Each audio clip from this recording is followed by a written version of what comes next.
сцене Самарского академического театра драмы имени Горького особенные гости. С аншлагом прошел один из самых сильных и пронзительных спектаклей «Черная бурка» Юго-Осетинского государственного драматического театра. Нашу труппу здесь встречали по-настоящему тепло и восторженно. Сами артисты отдавали всю энергию, чтобы впечатлить и вдохновить своего зрителя. По окончании спектакля правление Самарской областной общественной организации Национально-культурного театра «Аланя» торжественно вручило благодарственные письма исполняющему обязанности директора Юго-Осетинского государственного драматического театра Григорию Мамьеву и художественному руководителю Казбеку Джельеву.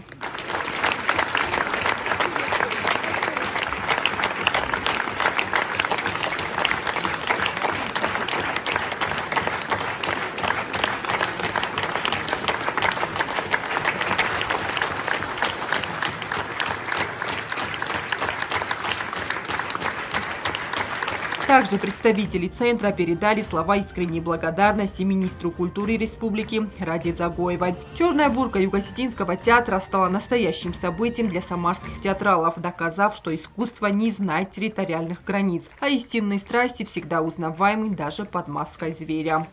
У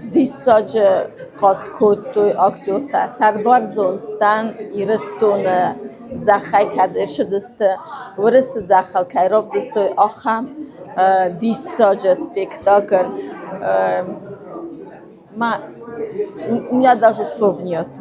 Труппа Юго-Осетинского госдрамтеатра находится в Самаре, а уже завтра артисты выступят в Ульяновске. Гастроли организованы Росконцертом согласно Всероссийскому гастрольно-концертному плану Министерства культуры Российской Федерации и в рамках проекта «Большие гастроли». Театр представит 3 спектакля: притчу «Черная бурка» Саунемет осетинского драматурга Геора Хугаева, драму «Вечные живые» Хестевенер Виктора Розова и драму «Иванов» Антона Чехова. Анжела Кукоева, Регина Черткоева. Информационный выпуск сегодня.